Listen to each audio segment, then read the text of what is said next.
Jadi di bawah 3 tahun ke bawah ya. 3 tahun ke bawah. Iya, batita itu disarankan no screen sama sekali. Saya pernah punya beberapa pasien yang orang tuanya datang, "Dok, anak saya kok kalau lihat apa-apa deket banget ya ke matanya gitu." Iya. Ternyata pas diperiksa anak umur 3 tahun minus 12. Wah. Itu ada. Mungkin keturunan kali. Minus 8 itu ada. Banyak orang tua juga menanyakan pertanyaan yang sama. "Dok, anak saya kalau main gadget pakai kacamata anti radiasi supaya matanya nggak minus." Nggak rusak lah pokoknya gitu. Ya. Sehingga kalau orang tua dia maksimalnya bisa di plus 3. Tapi kalau anak-anak ada yang bisa plus 5, plus 8, plus 9 gitu. Malah bisa besar ukuran kacamata plusnya. Dokter, ada nih satu lagi ya. Banyak orang yang menyampaikan, ini nggak tahu nih, fakta atau mitos nih. Iya. Di saat anak kecil menggunakan kacamata orang tuanya, ya walaupun hanya hitungan detik, wah itu ntar matanya jadi rusak. Atau mungkin anak balita yang berhadapan dengan orang yang pakai kacamata, sebaiknya kacamatanya dibuka. Itu fakta atau mitos sih, dokter?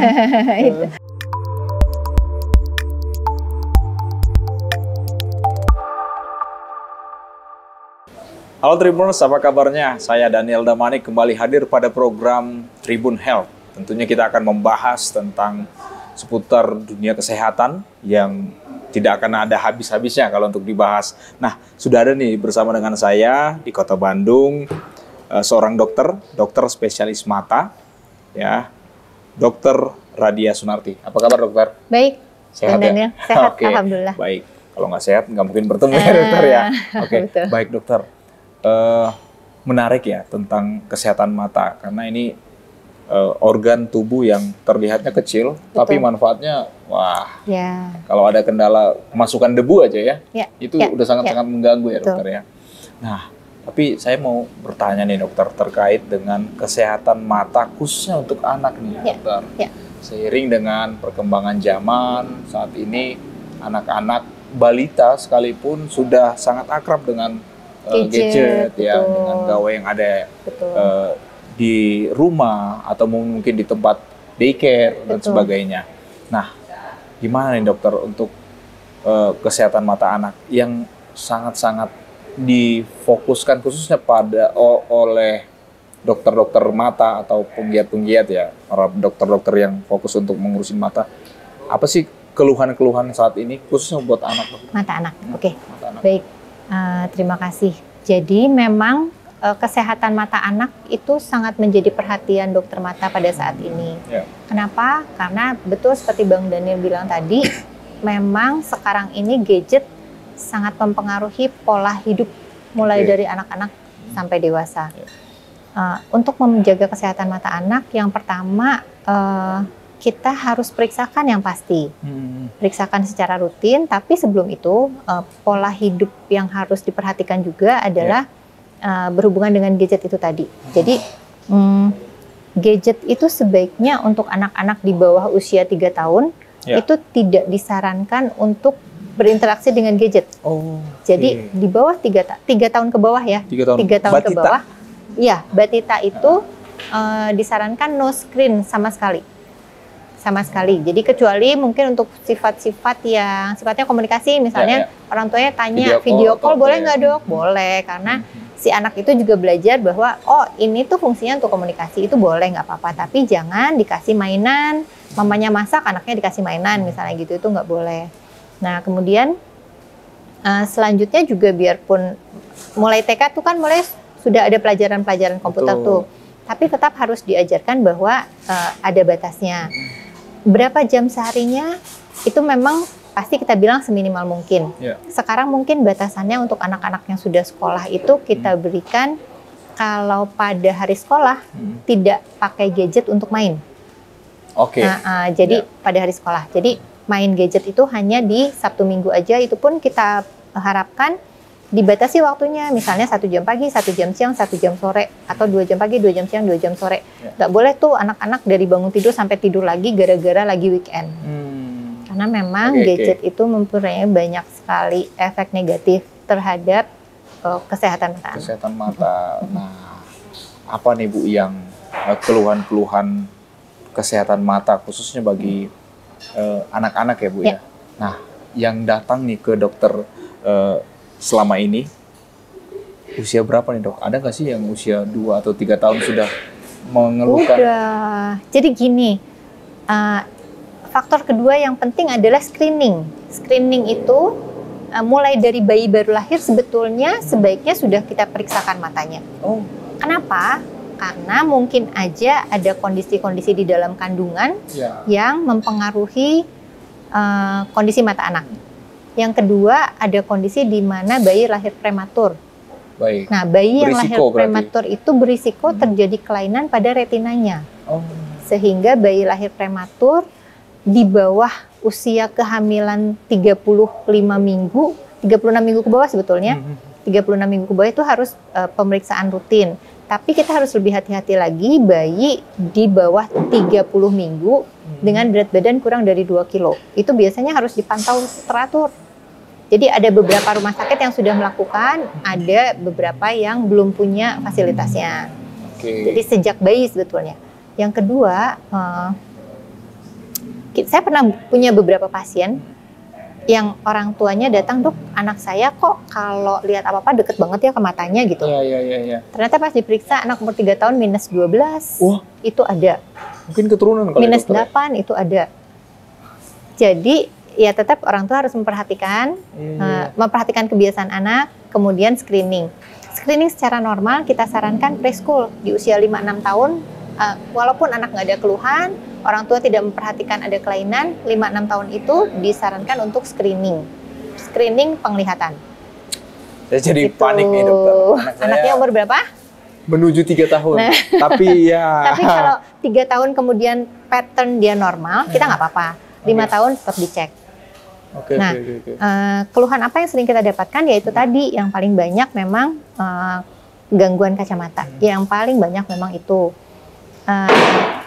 Screening di usia 5 tahun itu tidak selesai di 5 tahun aja. Kalau 5 tahun bagus, nanti setahun sekali tetap kita cek. Karena anak-anak itu tidak mengeluh kalau dia matanya buram. Gitu. Mungkin dia tidak paham, belum paham ya. Betul. Jadi misalnya itu adalah gangguannya. Betul. Kalau Bang Daniel kacamata yang dibuka kan merasa buram. Kalau pakai kacamata lalu buram, merasa bahwa ini kacamatanya kayaknya berubah nih ukurannya. Tapi kalau anak-anak, ketika dia sejak lahir dia merasakan bahwa normal buat dia tuh segitu. Normal buat dia tuh segitu. Sehingga kalau misalnya ditanya, di kelas kelihatan nggak? Kelihatan. Kamu duduknya baris keberapa? Baris paling depan. Kalau duduk di baris ketiga kelihatan nggak? Kelihatan. Kan aku maju ke depan, Tante. Gitu. Ya, kebayang. Jadi mereka tidak paham konsep buram. Makanya kenapa harus screening. Gitu. Wah, ini buat orang tua ya. Buat saya juga nih. Menjadi PR besar Bu ya. Jadi 5 tahun harus screening. Harus screening. Oke. Baik, dokter. Banyak juga sekarang ya anak-anak di bawah 5 tahun orang tuanya menyebutkan dia sudah menggunakan kacamata anti radiasi. Betul. Nah, itu manfaat dari kacamata itu bagi balita ya, bagi balita atau mungkin ya di bawah 10 tahun lah kita katakan usianya, akan dijamin aman gak sih dokter? Dia tetap akan menggunakan gadget, tapi menggunakan kacamata penangkal nih, gimana nih dokter? Aman gak nih? Gitu. Jadi gini, banyak orang tua juga menanyakan pertanyaan yang sama. Dok, anak saya kalau main gadget pakai kacamata anti radiasi. Supaya matanya nggak minus. Nggak rusak lah pokoknya gitu. Ya, itu sebetulnya 2 hal yang berbeda sih. Jadi kenapa gadget itu meningkatkan risiko anak berkacamata minus terutama adalah karena ketika dilihat pada jarak dekat, semua yang kita lihat pada jarak dekat itu menyebabkan proses yang namanya akomodasi. Akomodasi itu adalah proses otot untuk berkontraksi. Ternyata proses akomodasi yang terus-menerus itu mempermudah terjadinya mata minus. Jadi masalahnya adalah jarak yang pertama, bukan radiasinya. Bukan radiasinya yang menyebabkan munculnya kacamata. Jadi kalau misalnya dikasih kacamata anti radiasi, membantu nggak sih? Ya mungkin membantu, anaknya nggak terlalu lelah matanya, nggak terlalu silau. Tapi kalau harapannya adalah mencegah mata minus, bukan itu. Bukan itu faktor untuk melindunginya. Gitu. Jadi artinya orang tua itu tidak bisa menyerahkan aman, itu ya, mengamankan diri, membuat dirinya percaya kalau menggunakan itu dijamin 100% tidak akan terkena mata minus. Nah, iya, enggak. Ya, tidak menjamin. Enggak. Jadi bukan itu arahnya. Bukan itu. Jadi itu bukan kacamata anti radiasi, bukan alat untuk mencegah terjadinya mata minus. Itu kata-kata yang paling tepatnya. Penting. Ini sangat penting ya. Kacamata anti radiasi bukan penangkal. Betul. Bukan penangkal. Betul. Ya. Penangkal dan tidak bisa mencegah mungkin ya dokter ya. Tidak bisa mencegah mata minusnya. Memang mata minus atau kelainan refraksi pada anak, kelainan refraksi itu ada tidak minus aja sebetulnya, bisa minus, bisa plus, bisa silinder. Itu tiga-tiganya bisa ada. Tapi memang yang muncul karena pengaruh gadget itu biasanya mata minus yang paling sering kita kenali atau risikonya berhubungan dengan gadget itu adalah mata minus. Mata minus. Nah, dokter, untuk memulihkan ya mata minus, khususnya bagi anak ya, mata minus bagi anak, peluang untuk bisa sembuh itu dengan selain melalui proses operasi, apakah ada peluang untuk sembuhnya, dokter? Ya, ini saya suka banget karena ini pertanyaan-pertanyaan yang selalu orang tua menanyakan, selalu ingin tahu gitu. Nah, jadi bahkan sekarang ini pola kita menangani anak-anak berkacamata minus itu sudah beda dengan pola sebelumnya. Jadi yang memang kalau sudah pakai kacamata, anak-anak itu diharapkan kontrol 6 bulan sekali. Kenapa 6 bulan sekali? Karena anak-anak masih dalam masa pertumbuhan. Kayak gigi dong ya? Iya, betul. Iya betul, seperti pemeriksaan gigi. Terus kan sekarang sebetulnya kalau untuk pemeriksaan mata bisa BPJS kan, sebetulnya. Jadi ada orang tua yang kontrolnya baru 4 tahun kemudian. Kenapa Bu baru 4 tahun kemudian? Soalnya saya baru bikin BPJS dok gitu. Ada yang kayak gitu, tapi itu bisa di cover oleh BPJS. Nah kemudian yang penting adalah yang pertama 6 bulan sekali kontrol. Kemudian bisa turun nggak sih ukurannya gitu. Nah tadi saya bilang kan ukuran kacamata itu ada minus ada plus. Kalau kacamata minus rata-rata tidak turun. Rata-rata dia masih naik. Dengan pertumbuhan anak biasanya dia masih naik. Kacamata itu sifatnya alat bantu, bukan obat. Tapi kalau yang ditemukan adalah plus ukuran kacamatanya, masih mungkin dia turun.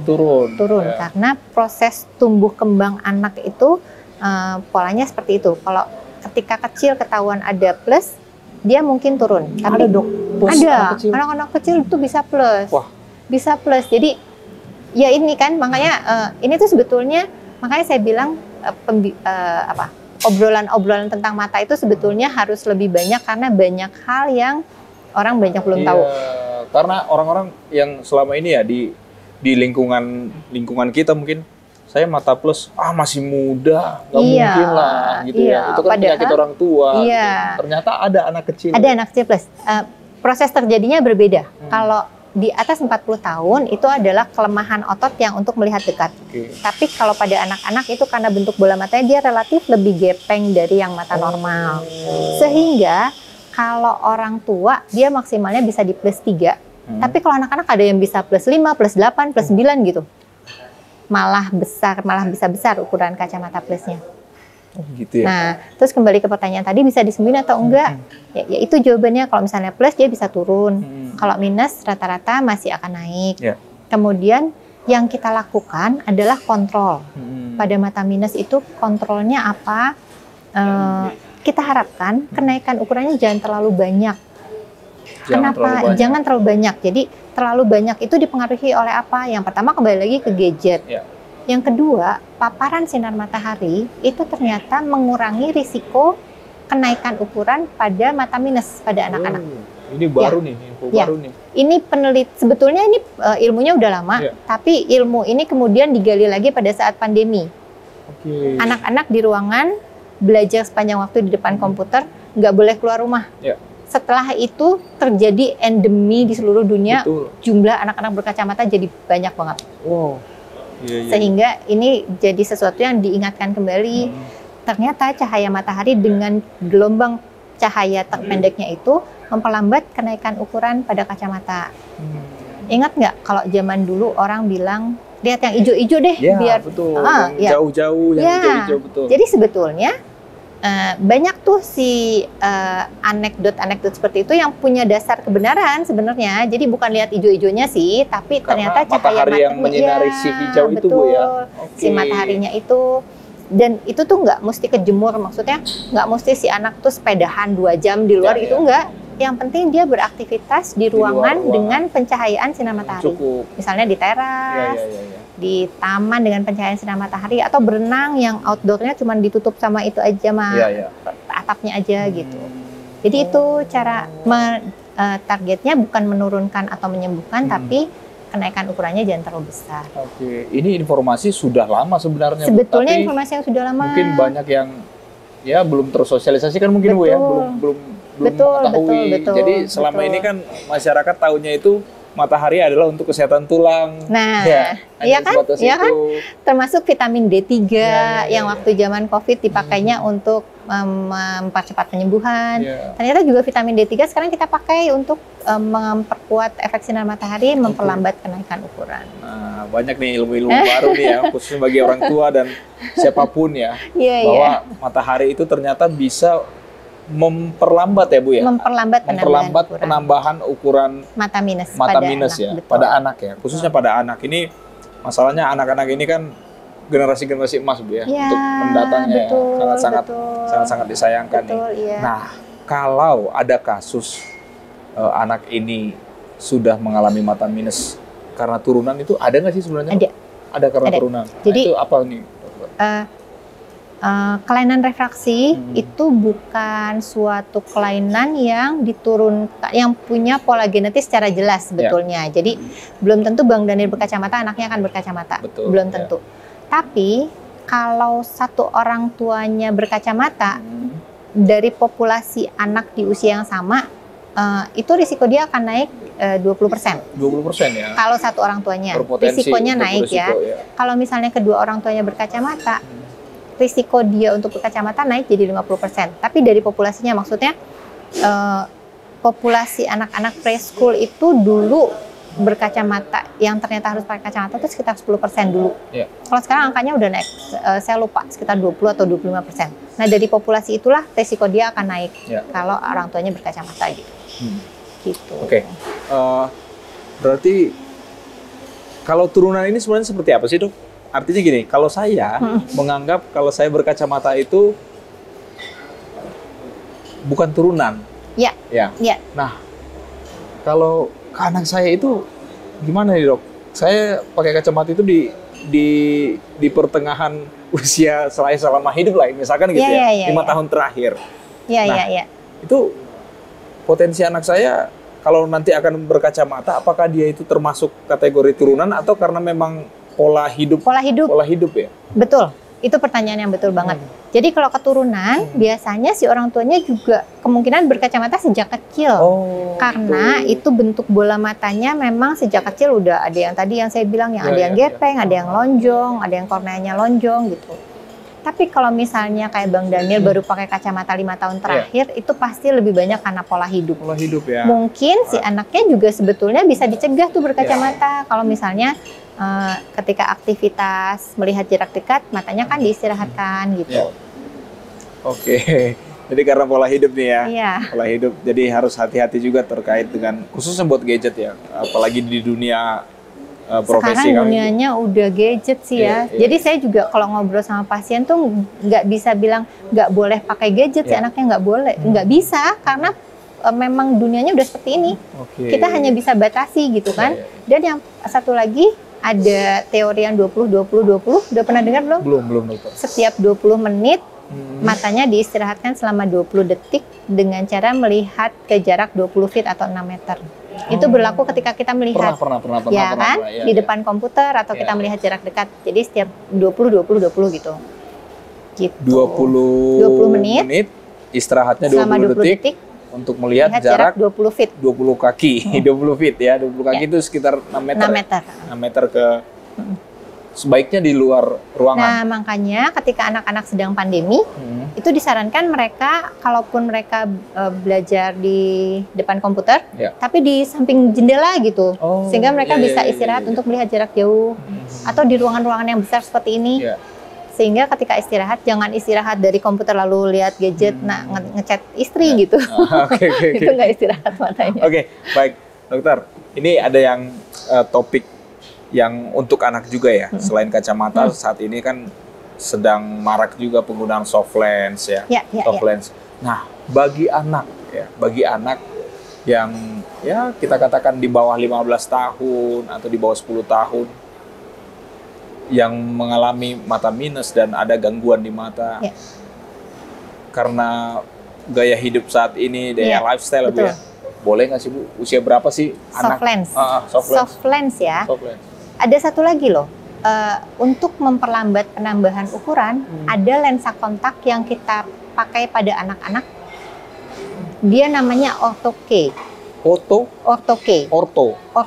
Ortho-K itu adalah lensa kontak yang dipakai pada anak pada saat tidur malam untuk menekan kenaikan ukuran kacamatanya, dan besok paginya dia lepas kacamata sama sekali. Jadi dia tools untuk yang pertama mengkoreksi kacamata, dan yang kedua memperlambat penambahan ukuran. Kalau Ortho-K memang pada anak-anak karena dipakaikan ketika tidur. Kalau soft lens sendiri, saya selalu mengedukasi pasien-pasien saya bahwa kapan sih boleh pakai soft lens? Ketika si anak itu sudah punya tanggung jawab terhadap dirinya sendiri. Jadi misalnya anak SMP tapi anaknya dia sangat mandiri gitu, bisa melakukan segalanya sendiri, dia bisa mengenali kapan ada masalah, boleh-boleh aja. Tapi kalau belum bisa ya jangan. Atau ada juga anak yang udah kuliah misalnya, si orang tuanya bilang udah pakai soft lens aja, tapi anaknya saya nggak berani masangnya gitu, ya jangan. Jadi banyak faktor subjektif sih kalau lensa kontak sebetulnya. Secara umum sih kita bilang kalau udah cukup dewasa ya. Berarti tergantung seperti apa kemandirian dari anak itu ya Bu ya. Ya mungkin ada yang sudah tergolong dewasa tapi orangnya kotor lah, maksudnya jorok. Nah iya, terus nggak bisa rapi. Sementara soft lens itu kan faktor pentingnya adalah salah satu kebersihan. Terus nggak boleh lupa, maksudnya nggak boleh lupa ke bawah tidur. Nah itu besok paginya bisa jadi masalah gitu. Iya. Wah ini semakin menarik nih ya Tribuners, artinya terkait dengan mata, organ mata dari manusia ini khususnya bagi anak ya, akan selalu ada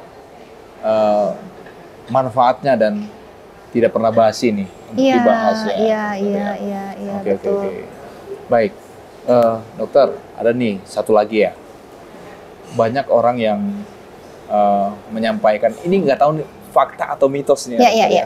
Di saat anak kecil menggunakan kacamata orang tuanya, ya walaupun hanya hitungan detik, wah itu ntar matanya jadi rusak, atau mungkin anak balita yang berhadapan dengan orang yang pakai kacamata, sebaiknya kacamatanya dibuka. Itu fakta atau mitos sih dokter? Itu mitos, karena kelainan refraksi itu penyebabnya bentuk bola mata. Bentuk bola mata. Jadi mata minus itu karena bentuk bola matanya lonjong, mata plus itu karena bentuk bola matanya gepeng, silindris atau astigmat itu karena korneanya dia bentuknya tidak bulat. Sehingga kalau misalnya Bang Daniel misalnya pakai kacamatanya Pak siapa yang di sana, paling nggak jelas aja karena ukurannya nggak sama. Itu berlaku juga pada anak-anak. Jadi misalnya anaknya Bang Daniel yang umur 3 tahun main-main dipakai kacamatanya gitu, ya paling dia cuma pusing aja, tapi tidak menyebabkan kerusakan apa-apa. Tidak akan merusak ya. Dan yang itu tadi dokter, fakta atau mitosnya kalau kita menggendong anak tuh pakai kacamata minus itu, lebih baik kacamatanya dibuka deh. Kacamata orang tuanya, takut nanti ketularan gitu. Gimana sih, dokter? Itu mitos ya? Mitos. Kan kacamata bukan penyakit menular ya. Itu. Oke, baik. Ya keren dokter. Nah itu dokter, terakhir nih dokter, apa yang bisa dokter sampaikan kepada mungkin orang tua yang menyaksikan tayangan ini agar semakin aware ya terhadap kesehatan mata khususnya bagi anak dokter. Silakan. Oke, baik. Terima kasih. Jadi satu, periksakan mata anak Anda. Kalau bisa sejak bayi baru lahir itu lebih baik, atau minimal di usia 6 bulan pertama kehidupannya. Karena ada kelainan-kelainan pada mata bayi yang bisa kita temukan selain dari hanya kelainan refraksi. Yang kedua, batasi gadget. Kurang dari 3 tahun, sebaiknya tidak ada gadget sama sekali atau no screen time. Setelah itu dibatasi waktunya. Yang ketiga, periksakan mata anak. Periksakan mata anak secara rutin dimulai dari usia 5 tahun, kemudian ikuti rekomendasi dokternya. Biasanya sih kita sarankan kalau bagus itu setahun sekali sampai 2 tahun sekali. Kalau misalnya dia memang memakai kacamata itu biasanya 6 bulan sekali. Oke, baik, terima kasih Dokter Adia buat semua informasinya ya. Iya, sama-sama. Semoga bisa bermanfaat dan dokter juga tetap sehat. Amin, baik. Terima kasih. Baik, itu tadi Tribuners perbincangan saya dengan Dokter Adia Sunarti terkait dengan kesehatan mata, khususnya bagi kesehatan mata anak. Saya Daniel Lamanik, sampai jumpa pada program Tribun Health selanjutnya.